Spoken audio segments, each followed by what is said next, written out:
Allez, c'est parti, on va s'attaquer à un document qui peut parfois faire un peu peur, le contrat de courtage résidentiel. L'objectif, c'est simple, le décortiquer ensemble, ligne par ligne, pour que tout devienne parfaitement clair. Quand on se lance dans la recherche d'un nouveau chez-soi, il y a de fortes chances qu'on fasse appel à un courtier immobilier.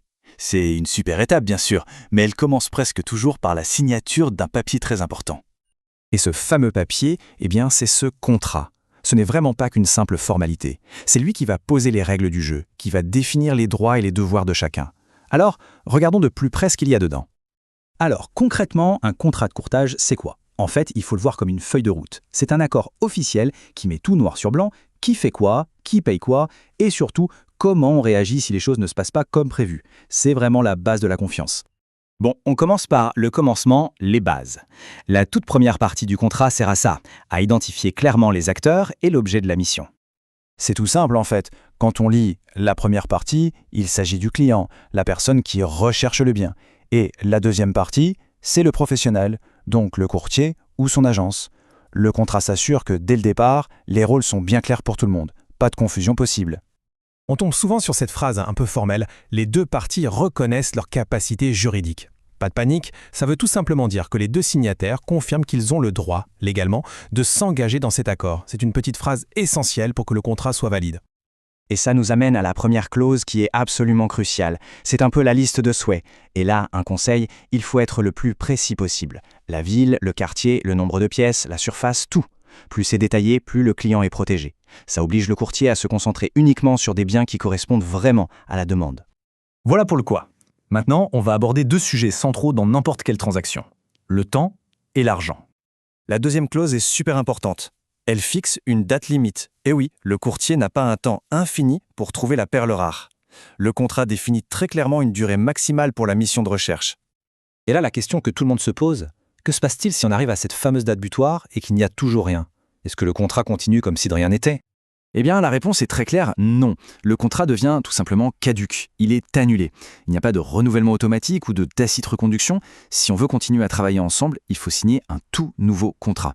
C'est une protection vraiment importante pour le client. Allez, parlons argent. Les clauses 3 et 4 sont dédiées au coût. La troisième va fixer la commission du courtier, que ce soit un montant fixe ou un pourcentage. Et la quatrième précise que tous les autres frais, par exemple des frais de dossier, sont à la charge du client. Le mot d'ordre ici, c'est la transparence. On passe maintenant à la section des « et si ». Vous savez, toutes ces questions qu'on se pose au cas où. Quand est-ce qu'on paye exactement? Est-ce qu'on peut annuler? Et comment on fait en cas de désaccord? La clause 5 répond à la première question, le paiement. Le point clé, c'est le timing. La commission est due en totalité dès que la mission est terminée et surtout à la satisfaction du client. Le contrat est très précis, le paiement doit être immédiat. Pas de délai, c'est tout de suite. Maintenant, la question qui fâche. Est-ce qu'il est possible de se retirer de l'accord? Par exemple, si on change d'avis ou si on n'est plus satisfait du service? Alors là, attention, la réponse est assez stricte. En principe, non, le contrat ne peut pas être annulé comme ça sur un coup de tête. Il y a une seule et unique exception, et elle est très grave, c'est si le courtier était au courant d'un défaut majeur sur un bien et qu'il l'a volontairement caché. Et si jamais un désaccord survient? Heureusement, la clause 6 prévoit une procédure par étapes. D'abord, on essaie de régler ça à l'amiable, en discutant. Si ça ne marche pas, on peut faire appel à un médiateur, une personne neutre. Et c'est seulement si tout ça échoue qu'on envisage d'aller devant un tribunal. On arrive au bout du document. C'est la dernière ligne droite. Cette section finale s'occupe des formalités pour que l'accord soit bien scellé et officiel. La clause 7 peut sembler être un détail, mais elle est essentielle. Le contrat doit être fait en 2 exemplaires originaux.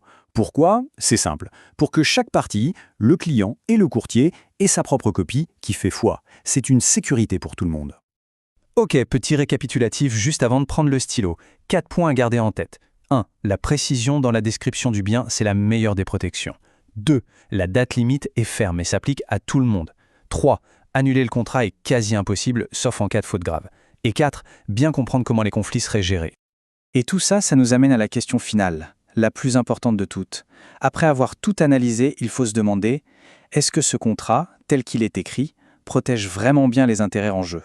C'est la toute dernière réflexion à avoir avant de s'engager.